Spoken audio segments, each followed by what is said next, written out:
And I tell you what, even as far as leadership is concerned, and entrepreneurs and business owners and things like that, getting the grief support right can be critical to someone's business success or demise. And what I mean by that, I can't tell you, Tim, how many folks I've talked to who have said, I've dissolved my partnership with, a company or whatever because I got back to work after my mother's funeral, or whatever.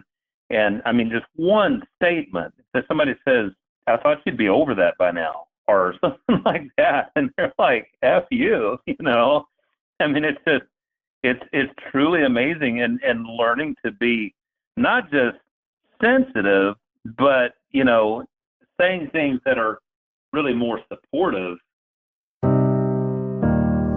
This is Tim Staten with Tim Stating the Obvious. What is this podcast about? It's simple.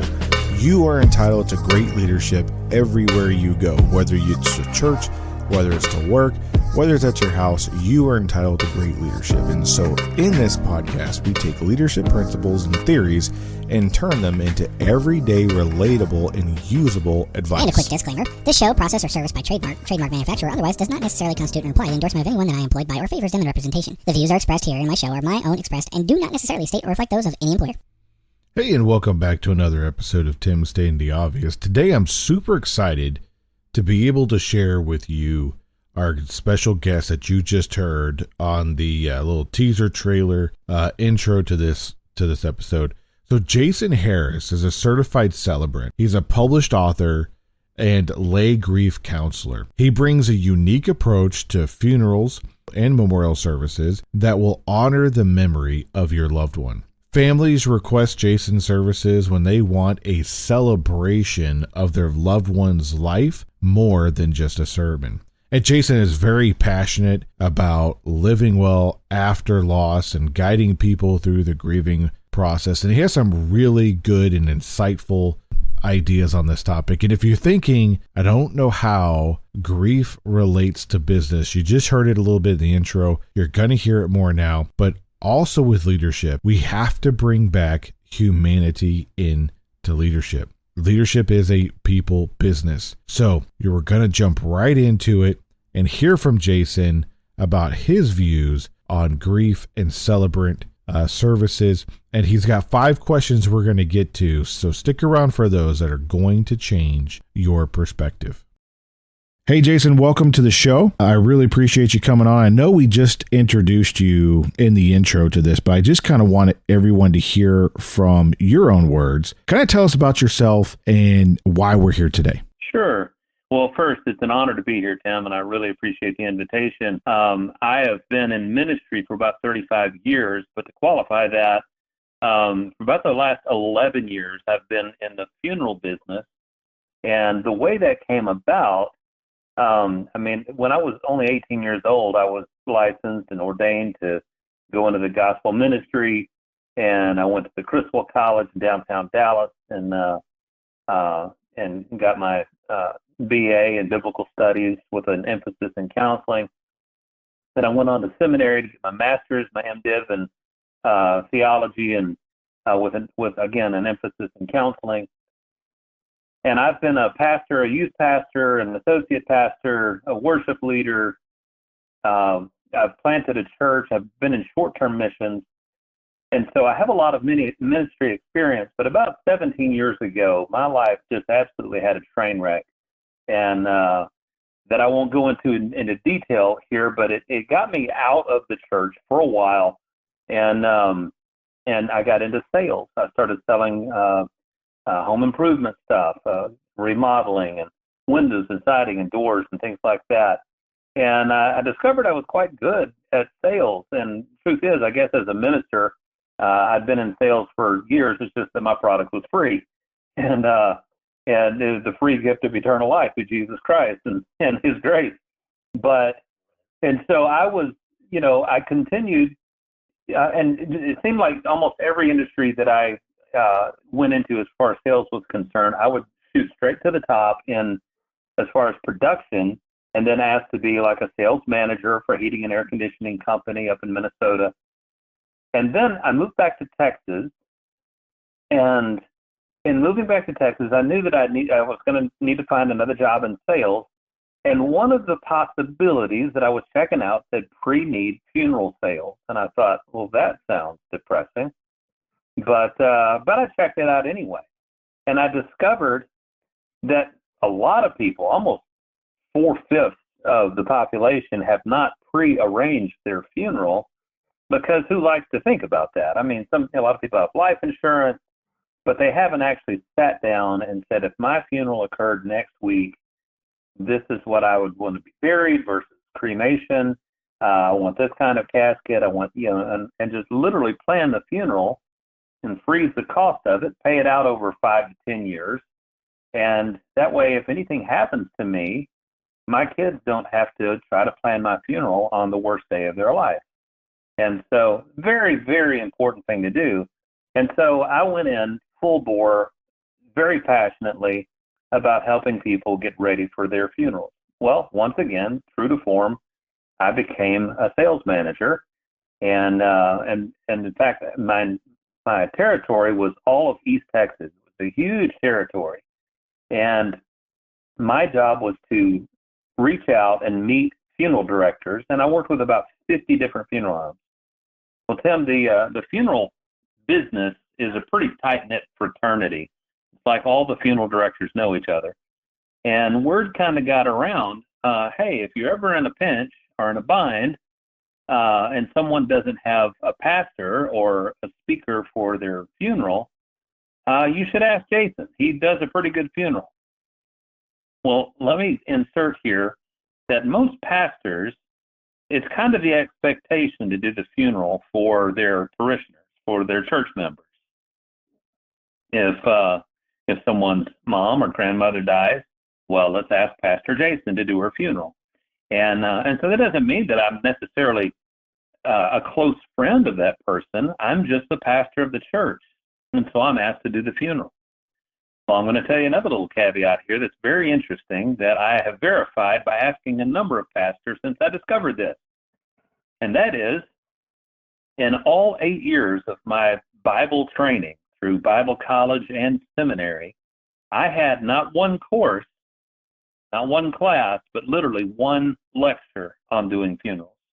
And that lecture was combined with doing weddings, doing the Lord's Supper or communion, and burials. Yeah. And if I'm not leaving something else out. No, wow. Baptism, funerals, weddings, and the Lord's Supper. So about a fourth of one lecture was spent in my entire 8-year Bible training career, pastor to lead the casket from the hearse to the gravesite. And this is where you should stand. And by the way, here's about 15 popular passages that you can shuffle and have on repeat for your funeral sermons.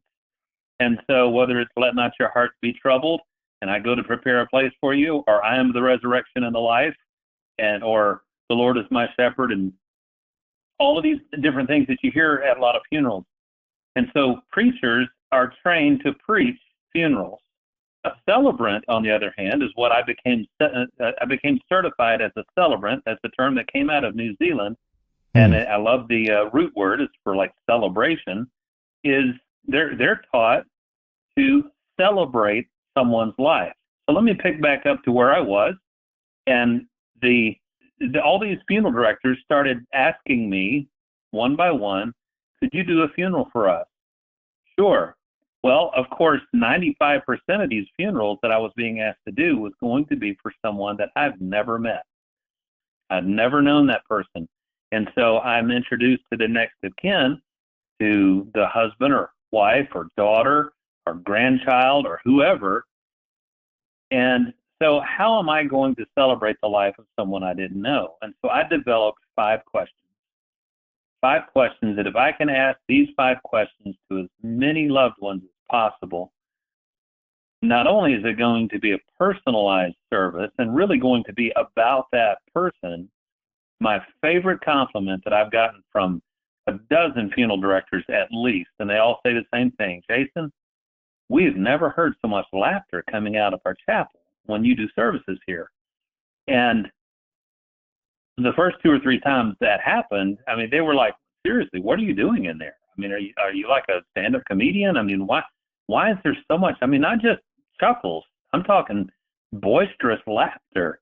And that just seems about as in place as a milk bucket under a bull at a funeral. I mean, you just don't expect laughter. But laughter through tears happens to be a very healing emotion. And the other compliment that I get from the people who come to the funeral, the ones that are in the crowd. And my favorite compliment is from older people, 70, 80-year-olds, who come up to me and said, son, I just want to shake your hand. I mean, I'm 55. They still call me son. Son, I just want to shake your hand and tell you, I've been going to funerals for over 50 years, and I've never seen anything like I saw today. I've never heard anything like I heard today. Thank you for such a wonderful service. And I'm telling you, as a pastor, I never got that. As a preacher who was doing what I learned in my quarter of a lecture from Bible college and seminary, I did not get any compliments like that. But when I started using these questions and took all of the focus off of just preaching a sermon to, hey, let's really celebrate your loved one's life and make it about them. Here's the illustration that I use, Tim, that I often say at the beginning of a service, because enough people have been to enough funerals and have had bad experiences, and, they're just characterized. If we did a word association game and I said, hey, tell me the first word that comes to your mind when you hear the word funeral or graveside service or memorial service or whatever, they're not going to be positive words in most cases. I'll tell you, the first funeral I ever went to, I was 10 years old, and my sister's best friend's father had passed away of lung cancer, and he was only 40 years old. And it kind of rattled me at the age of 10 because I thought 40 was the age that people died. And so I got really nervous when my parents were getting in their late 30s. I thought, oh my gosh, they're going to die. But all I remember about that funeral experience was walking into this kind of cold, dark building and being overwhelmed with the smell of flowers, lots and lots of flowers, and the smell of stale coffee that was probably made early that morning, sitting there in the lobby next to some sugar cubes and some hard candy, peppermints. And everyone's dressed in black, and everyone's speaking in hushed tones. And they were, and everyone just sad and crying. And then when the funeral started, this organ music, oh my gosh, just like on the Addams Family or something. I mean, you hear this organ with the tremolo really strong, and all the canned music, the taped music of George Beverly Shea from the Billy Graham Crusade singing How Great Thou Art or whatever. And everything was just so predictable and really kind of boring and sad. And people have been to enough traditional funerals like that their attitude toward their own funeral is, gosh, when I die, I don't want anything like that. I don't want, and so they kind of answer me with these kind of faux humility responses like, well, I just don't want anybody to make a big deal about me. I don't want anybody making a fuss. I don't care. I'll be dead. Just throw me in a box and bury me in the backyard. And it's like, well, first of all, that's not legal. And the other thing is your funeral should be the celebration of a lifetime. And so the illustration I use, Tim, is when no one has ever seen an Olympic athlete win gold for his country in the 100-meter dash or something. And he's been training on it for years, probably from the time he could walk. You've never seen an Olympic athlete win gold and look over at the judges and say, you know what? I don't want us to make a big fuss. Why don't you put that medal in a box and just mail it to me? Nobody does that. Oh, there is a ceremony. And that ceremony, they stick that athlete on the highest of the 3 platforms. They raise the banner of his country. They put that medal around his neck, and the anthem is played. And if you look closely, when they zoom in on his face, what do you see every single time? Tears. There are tears on his face. And he's not crying because the race is over. That'd be crazy. He's crying, and those are tears of joy because everyone with thunderous applause are saying, look what you did. Look what you've accomplished. Well done. And that is exactly what I say when I lead a life celebration for someone who's passed. Look, this is his platform. And I may gesture down toward the casket. And you are his banner. You are his anthem. And today we're going to celebrate. We're not going to cry because the race is over. We're going to celebrate what he's accomplished. You know, we're not here because this person has died. We're here because they lived. And so that should be celebrated. So it's a really long answer to your first question, and I kind of ran together, but I'll try to be more concise with the next. No, that's perfect, and I appreciate you answering it the way you did, because as we look at this, and I know you are in, the celebrant part of what we do, and for any of the listeners out there listening to this right now, I'm pretty sure you're thinking, what does this have to do with leadership? And we're going to get to that part. And it's really important to set this up, because without getting your key message, you'll miss the ending of it. So you mentioned that you wrote a book and you have these 5 questions that you ask during the service. So can you talk about those questions and elaborate on them? And how did you come up with these questions? I'd love to. And I'll tell you, and that's a great segue into the other applications. I've discovered 4 applications to these 5 questions. And I was, and when I discovered that, I thought, I've got to write this stuff down. And it happened to be the eve of my 51st birthday 4 years ago. It was Valentine's Day, and I was unmarried at the time, and I didn't have a date. It was even a Friday night, triple threat. And we also had to shelter in place because this was February the 14th of 2020. And all I had in my apartment with me was my laptop and my little dog, Chewy. And I looked down at Chewy. I said, Chewy, I'm going to write a book. And he looked up at me and said, all right. And he didn't really say that, but I lived alone, so the dog talked. And I started writing this, and I had the book written in about 6 weeks because that's all I worked on. I just typed about as fast as I could type, and I was writing based on my experience doing these funerals. And so the 5 questions really is just to tell me about your loved one. And I begin with the most basic question. What did you call this person? That's number 1. What did you call this person? The reason I asked that question, 25 years ago, last month, my dad's mother went to be with Jesus. And we figured she would have been around at least another 20 years.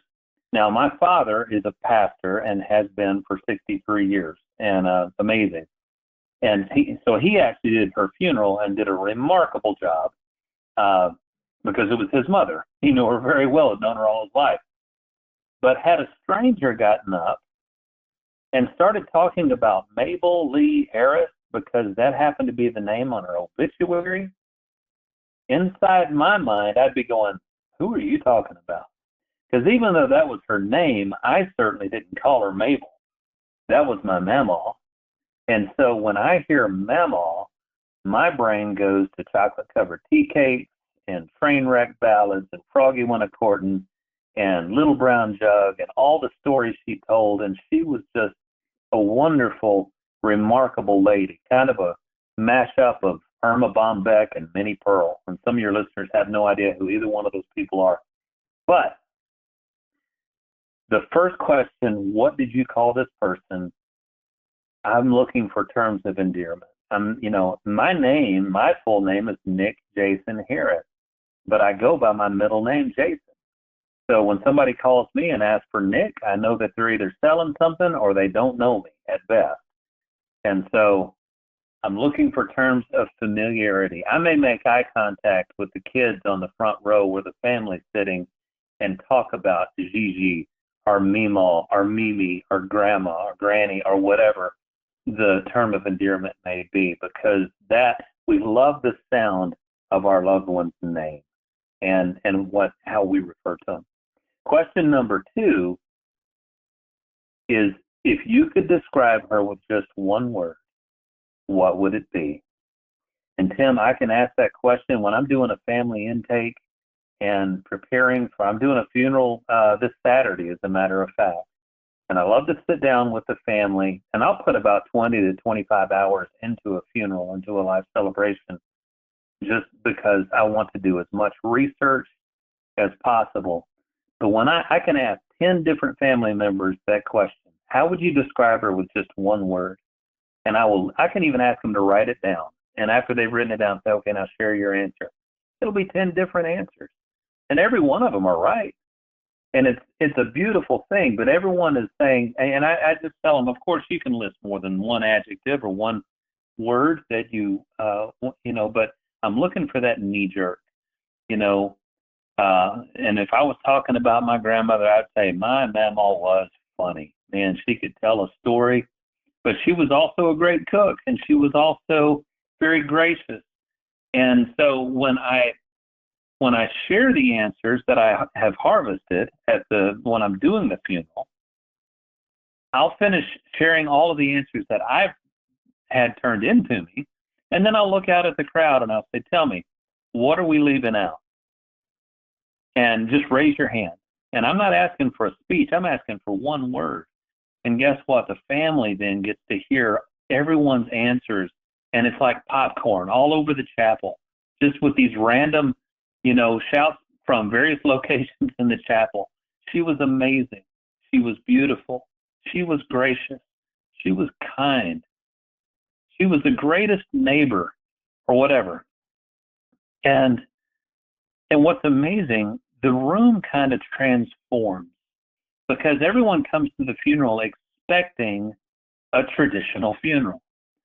But in the beginning of the service, I tell them, look, I want you to close your eyes for a minute and let's use our imagination. And don't think of this place where we're sitting as a funeral chapel, but rather a giant living room. Okay, you got that image? Okay, open your eyes. We're sitting here in a giant living room with this family, and we're going to celebrate this wonderful lady or this amazing man. And so, and at first, they're like, okay, whatever. But when I ask for the one word, people think, okay, so this is kind of participatory. And then you kind of feel everyone's shoulders relax as people start to muster the courage to plant their tongue firmly in their cheek and say things like, well, she was kind of sassy, or she was stubborn, or whatever. Some things that are a little more deprecating, but it makes people smile and laugh because they know that it's said in love. And so the third question is, tell me your favorite memory. What's one of your favorite memories of or with this person? And that can be a general memory, like someone may say, I loved fishing with my grandpa, or I loved going to movies with mom, or whatever. Or it may be a specific memory that begins something like, I'll never forget the time that this happened. And I'm telling you, this is where a lot of the laughter comes from. And I'll give you an example. When I first started using these questions, it was with a lady who, she and her husband had been married for about 26 years, and she had just lost him, not even, 15 hours earlier, because she was there at the funeral home to make arrangements for him. And so I was the one that they asked to do the funeral. So I began to ask her these questions. When I got to this question, what's one of your favorite memories with your husband? And after 26 years, I was expecting to hear about their honeymoon, or maybe a cruise, or some kind of awesome trip that they had taken. But no, her eyes kind of went up into the right where she's accessing that memory, and a great big smile comes across her face. And I never get tired of that. And I think, okay, she's got it. What's your favorite memory? And she said, we've got a really steep driveway. And I thought, okay, what's that got to do with the price of eggs in China? And She said, I once watched my husband ride an office chair out the garage door and down the driveway and across the street just to see if he could do it. And Tim, I can hear you chuckling right now, and I'm thinking, you don't even know this guy. I haven't even given a name to either one of them. But when it took me about 7 seconds to say that story, to say that memory. But I repeat that story in a room full of people that were his friends and could picture him doing that and knew he was a, hey, hold my beer kind of guy, or hey, y'all watch this kind of guy. There was boisterous, just guffaws. People with tears coming down their face, not only because they missed him, but they were laughing that hard. And so the memories are great. And once again, you can open it up. Anybody else with a memory, just raise your hand. And sometimes I'll walk around with a cordless microphone. And if there are people old enough listening to this to remember Donahue or anyone else, literally just walking around with a microphone and letting people share a story, an anecdote, a memory. And it's very interactive. And then it gets a little more serious with the fourth question. Tell me a life lesson that you gained from this person. And you get some pretty profound answers there. I probably do this because of him, because of her. Something that they always said, something they always did, the way they lived their life. And someone may say, this is my takeaway. This is what they taught me. This is what I would say is a life lesson. And then finally, it is the most emotive question. I'll ask, if she could speak to you just one more time, what would she say to you today?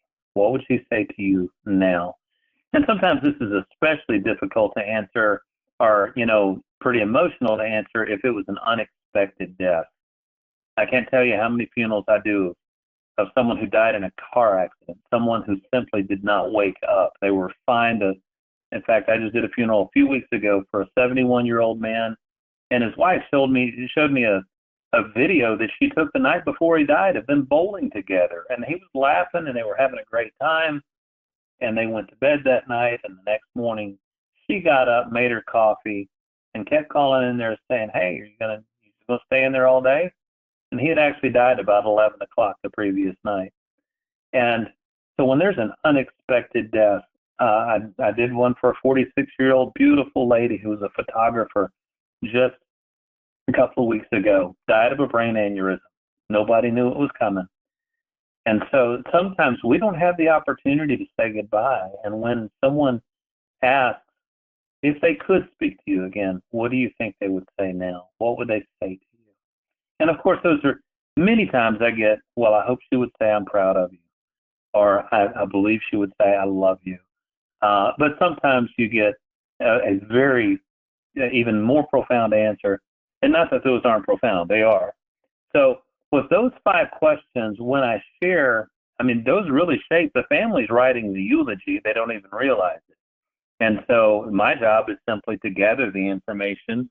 And from the pattern of the answers, I may, add some of my own insights and characterize one particular word or theme or something like that. But for the most part, it's very simple.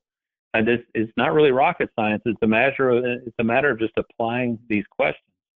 But now the next application, and one of the reasons that I thought I need to start writing this stuff down, and this happens so organically. And for those of you who are business owners or entrepreneurs, or maybe if you're a CEO or VP or anything like that in your company, it's so important that you get this right, because just as surely as pastors are not taught how to do funerals, people are not taught how to do grief support. And if you're listening to this, I know that you'll be nodding your head when I say that sometimes, even when people have the best intentions, they can say the worst things to people who are grieving. Really stupid things. Someone loses a child, and I've heard people say, well, you're young, you can have another one. I heard a lady say to me just the other night who lost an infant, And someone thinking they were comforting her says, well, at least you don't have to potty train them. And it's like, are you kidding me? And the other extreme, well, not really the other extreme, someone dies and they're a nice older age in their 80s or 90s. And people say, well, at least they lived a good long life. Or at least they're not suffering anymore. Or anything that starts with at least, it's just not going to land well. And then we've got the cliches. Well, don't worry, God won't give you more than you can handle. Or all things work together for good. Or all, and they throw Bible verses at people, and that just doesn't land well. So what do we say? I use these 5 questions, and this is the way it happened, Tim. I'm flying on a plane shortly after I started using these questions to write eulogies. And I'm that guy. I'm just going to warn you now. If you ever ride with me on an airplane, or if you happen to sit next to me on an airplane, as far as I'm concerned, you're open season, and we're going to be friends. I'm going to talk to you. And so before we even push away from the gate, I've already asked this person, are you coming or going? And what do you do? And where do you live? And do you have any kids? And all these things. And when they finally reciprocate and ask me, well, Jason, what do you do? And as soon as I say, well, it's going to sound strange, but I love to speak at funerals. And they look at me like, you need another hobby. But I tell them I love to help people celebrate their loved ones when they pass away. And I'm very passionate about grief support. 9 out of 10 people that I've ever said those words to immediately tell me about someone they've lost. And it sounds something like this. They'll say, oh my gosh, where were you 2 years ago when my mother died? And I'll say, oh, your mother died 2 years ago. I'm sorry to hear that. Do you mind if I ask you a few questions about your mom? And Tim, I've yet to hear anybody reply to that. No, I don't want to talk about her. I mean, because they brought her up. They're the ones that said, gosh, where were you 2 years ago when my mother died? And so it's so counterintuitive, though, for us to reply with, hey, let's talk about your mother who passed away. Because most people are afraid of someone else's grief. They're simply not comfortable with it. And so we try to change the subject. So most people would respond to something like, when they say, well, my mother died 2 years ago, to, sorry for your loss. How about them Cowboys? And let's change the subject. And so when I said, may I ask you a few questions about your mom? They're like, sure. And I said, well, what did you call your mom? Well, I called her mom. Oh, well, what did your kids call your mom? Oh, well, they called her Mimi. Oh, I love that. That's beautiful. Do you have any other nicknames? And I just started asking the question. And this person who was a perfect stranger 5 minutes ago, together we're laughing, and then at the end we're both crying. And because I'm very much of an empath, when I ask if she could speak to you again, what do you think she would say? And boy, they choke up immediately, and the tears start to fall, and I start to cry with them. But I want you to know, I've gotten text messages 3 hours after we've landed from a person that I never knew before that flight. And they say things like this: you have no idea, Jason, how much I needed that. Thank you. And I'm telling you, if you own a business and one of your business partners or one of your top clients has a death in their family, and you say something like, well, I guess God needed another angel, or, well, at least she's not suffering anymore, or any of those things, sometimes that can be so offensive, it can end a business relationship. But if you can say, tell me about your mom, and ask these questions, that person will feel like, wow, I've never had anything like that when I've shared something like that. So it's so important to be able, to just sit there and let them talk. And there's a couple of other applications that I won't go into right now. I'd love to share. They are in the book. And I will just say, when I come, I would love to speak anywhere in the country to any church, school, organization, and be a keynote. I do a talk called 5 Questions That Will Change Your Life. And there's a reason why I say that will change your life, and it's the final application. But I will tell you the third one is, hey, mix it up at your next family reunion or Thanksgiving or Christmas dinner where you have all the family together. I have a chapter in the book that says, don't wait until death. Put everybody's name in a hat, draw out somebody's name, and say, hey, we're going to talk about Tim today. Tim, have a seat up here, and let's all go around the room. What does everybody call Tim? What is and what are the terms of endearment? Are there any nicknames or whatever? And then if you could describe Tim with one word, what would it be? And as everyone around the room shares, boy, the smiles. And then, of course, it can turn into a little bit more of a roast when the person is alive, but it's fun. And tell me about your favorite memory so far. People begin telling stories. Oh, my gosh, Tim, remember that time that we went hunting or fishing, or that time we went camping, or you remember when, the wheels fell off your bike or whatever. And so people share memories. And then, hey, what's a life lesson that you've gained from Tim so far? And then the heat gets turned up on Tim when I say, look, Tim, if you were ever taken out of this world suddenly, if you didn't make it home tonight, if somebody took you out in a car accident, what's the one thing you still wish you could come back and say to each of us? And here's your opportunity. What would you say? And so you can see that it's pretty powerful. And so it's really, really been, this stuff almost happened organically and almost accidentally. But in employing these 5 questions, both to grief support and to just crafting a very personalized eulogy, have more than served me well.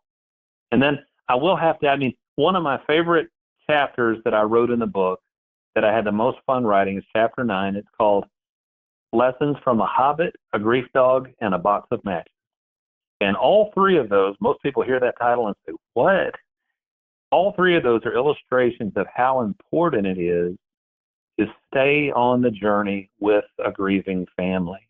Because if you yourself have lost a loved one, you know that after the funeral, it's very common for families to kind of feel abandoned because we get the most support at the funeral. And that's when the family is still sitting there in shock and denial, and they're just kind of numb in this fog of the surreal.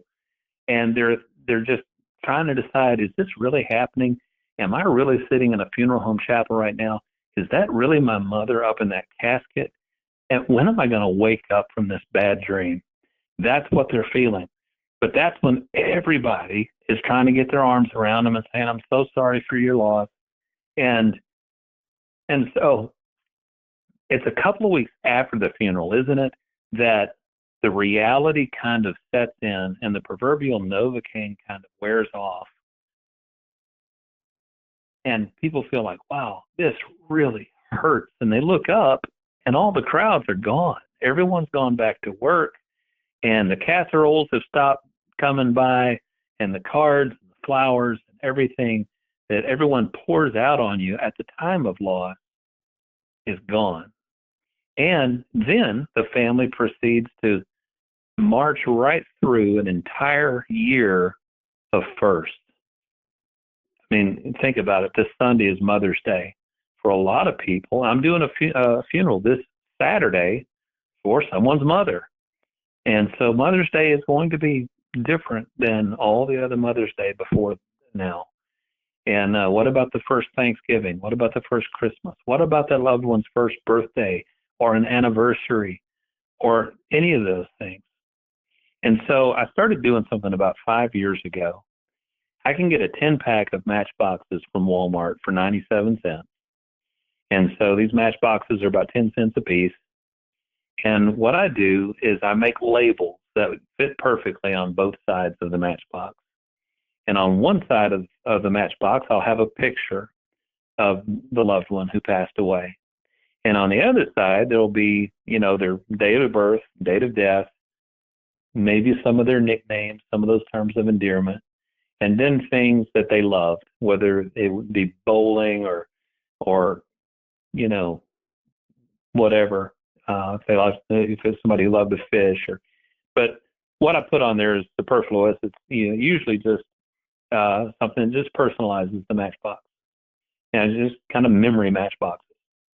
And what I do at the end of the service, after I've shared all the answers to the 5 questions and we've all laughed and cried together, I'll say, before you go, I want to thank everybody for coming to this celebration today on behalf of this family.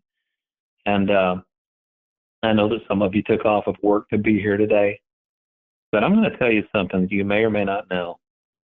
This family doesn't really know that you're here today. And I'll say it right in front of the family. And people kind of cock their heads like, what? It's like, yeah, they're on autopilot. And they've said 100 times today, thank you for coming. Thank you for being here. Thank you for your support. I said, but they're absolutely on autopilot. And I'm telling you, if I ask anybody on these first 3 or 4 rows next week, name me 5 people who were at your mother's funeral, I will get deer in the headlights. They'll be like, And I tell them that's exactly why the funeral home gives them a book with all your signatures in it. If they ever go back and look at that, they're going to go, oh, I didn't know that he was there. I didn't remember seeing her there. Oh, my gosh, they came from 2 states away. But in about 2 weeks, I said the first tsunami of grief is going to knock them off their feet, and that's when all of you are going to be back to work. So I want you to take one of these matchboxes, take it home with you, and put it in your kitchen junk drawer, because I know you got one. And some of you have 3, but that's okay. Just put it in your favorite kitchen junk drawer. And throughout this next year, every time you go to light birthday candles at a birthday party, or dinner candles, or a fire in the fireplace, or a barbecue pit, or if you're just going for that pair of scissors or the roll of tape, and you roll that drawer out and you see this picture, this matchbox, and them looking up at you, and you won't need these to remember her. Everybody's going to remember her. But reach out to her daughter. Reach out to her son. Reach out to her husband. Reach out to a family member. And simply, it is all I want you to say.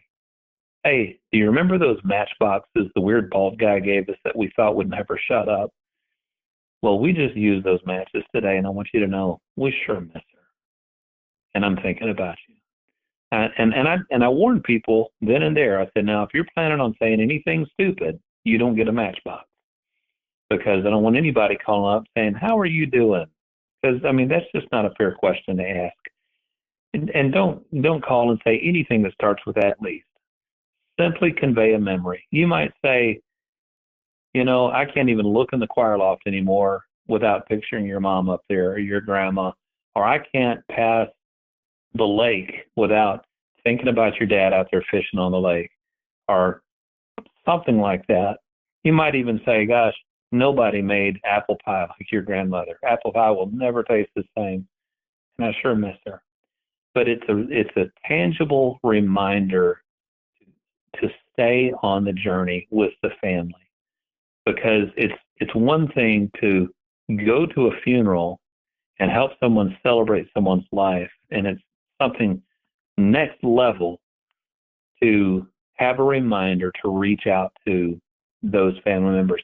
And if you want, as far as business is concerned, if you really want to shine, and this shouldn't be your ulterior motive, but if you really want to have an impact on business partners and people that you serve, and you know that someone has passed away, put some reminders in your calendar to reach out at Easter and Thanksgiving and Christmas and significant dates and holidays, or just a random time that's going to remind you to reach out to that client or friend on certain days and just say, hey, I want you to know I'm thinking about you. You're not alone. One of the greatest things that you can say when you go in for that hug at someone's funeral is not some cliche, but whisper in their ear, you're not alone. I'm here. That's the most significant gift you can give is your presence. So I've been monologuing for a long time here, Tim, and I hope you're still there. No, I am still here, and I've just been listening because it's incredibly important. I didn't want to interject because everything you said was incredibly important. Yeah. And just like we had on our previous conversations earlier, I'm still reminded of we don't have to wait. And you put that in your book too. You said don't wait until death. You know, That's right. Why do we wait That's right.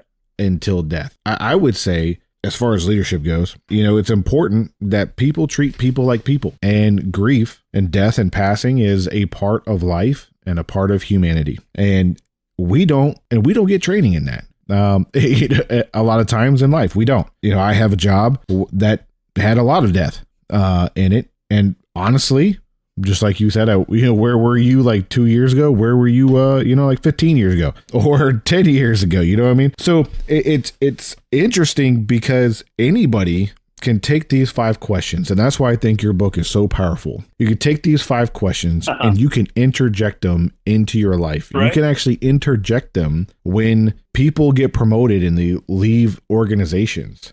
You know, you can celebrate the time that they spent there and celebrate them moving on to a better place. And even if they quit, right? You can say, you know what, I just quit for whatever reason. You could still celebrate them and like you said, get them together and kind of do like, not like a little roast session, but kind of celebrate their life. And all too often, I think we focus on the negative portions and the negative aspects. And this brings everything back into the positive light with the celebration of life and the celebration of people. That's such a great point, Tim. As a matter of fact, my wife, recently, and she and I have only been married it'll be 2 years next month. And so we're still pretty newlywed. But about a year ago, she was transitioning from an executive director of a mission center here in Mansfield, Texas, that she had been the leader of for 8 years prior, and took a position as a professor at UTA, the University of Texas in Arlington, teaching philanthropy and nonprofits and that sort of thing. Well, having been the executive director of this mission center for 8 years, we were having a party for her where a lot of people that have been impacted by what she has done was at this party. And I thought, hey, I'm going to put these 5 questions out about my wife. And so there they were. And it was kind of a modified version because, that 5th question, if she could speak to you one more time, what would she say to you would be different. But it gave people the opportunity to write down, what do you call Carmen? You have any nicknames for her? If you could describe her with one word, what would it be?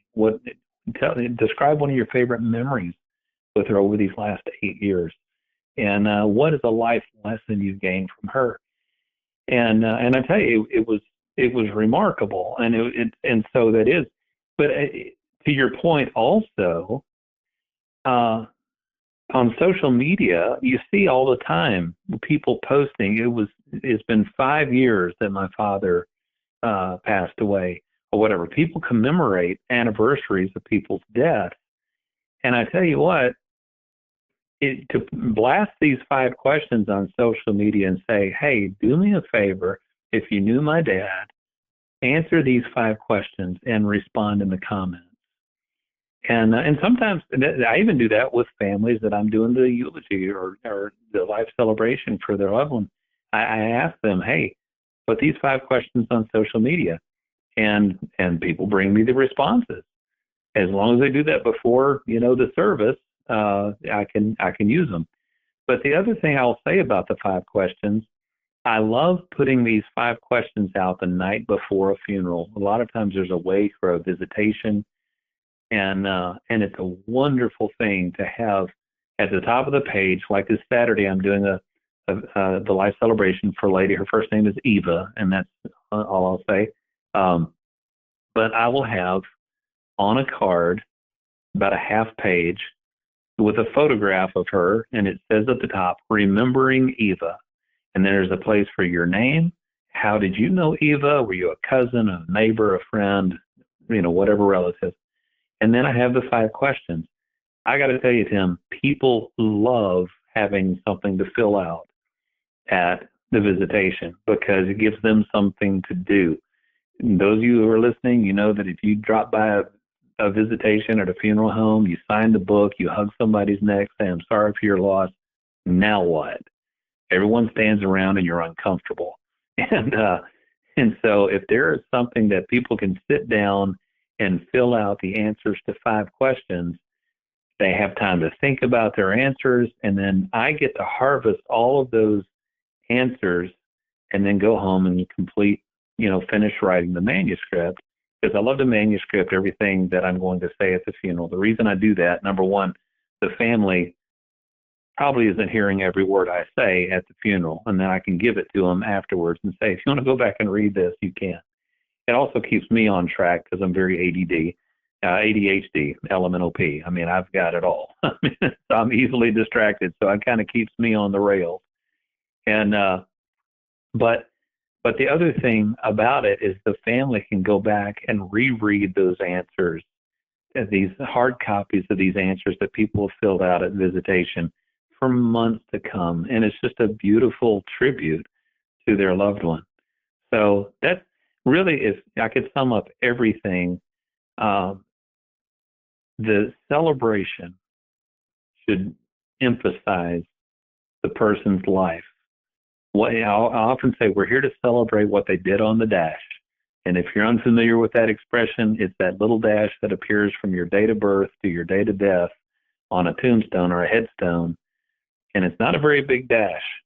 And everybody listening to this podcast right now, you're on that dash. And you should consider, what am I doing on my dash? And because that's really what is celebrated at the end of the dash, at the end of your life, is, we're not here because you died. We're here to celebrate because you lived. And so consider, do you have terms of endearment? And are you, if people could describe you with just one word, what would it be? And what do you hope that would be? And most importantly, are you being it? And then also, are you making memories? Are you teaching life lessons? And if there was just one last thing you could say to someone if you were taken out of this world, if there's one thing you really wish you could go back and say to your spouse, to your kids, to your friends, what would that be? And if you know what that would be, after you listen to this podcast, just pick up the phone and call them and say, if I haven't told you lately, I love you and you're special. And I'm so grateful to have you in my life. And I'm proud of you, because we need to say that more often instead of it just being, gosh, I hope that they would say that they were proud of me or whatever. Say it often and say it with as much love as you can. And for everybody out there, I would say, I know you got value out of this episode, so go ahead and look down into the descriptions below. And in the descriptions below this episode, you're going to find all the links for Jason and his book and how you can reach out to him. And even if you want him to come talk, at a service, all of that information is going to be in the description down below. So go ahead and take a quick moment, take a look at that, because I know you got some value out of this, and I know you got some value from Jason. So Jason, thank you so much for coming on the show and sharing your insights into what you do and being so passionate about what you do. It definitely comes through, and I really appreciate it. And 2, sharing how this also applies to current life, because as we celebrate, death, we also need to celebrate life while we're currently doing it. So thank you for sharing. It has been an honor and a pleasure. And you're absolutely right. I'm deeply passionate about this, and I would love to come and speak anywhere within the sound of your listeners. And so whether it's a keynote or a breakout or at a church or a school, any organization or a podcast, anything like that. So thank you so much for having me on here, Tim. I've really, really enjoyed it. As always, thank you for stopping by and listening to this episode, and I really hope that you enjoyed it. Before we go, I would like to ask a favor of you, if I could. If you could please share this episode with 1 or 2 people who you think might like this topic. If you haven't followed or subscribed on the platform that you're listening to this on, please hit that button and the alert icon so that you know when we post another episode. If you got some value out of this episode, please leave a review or a comment so we can help spread the show to people who just haven't found the show yet, but are interested in the same topics that you are. Again, thanks for stopping by. I'm Tim Staten, stating the obvious.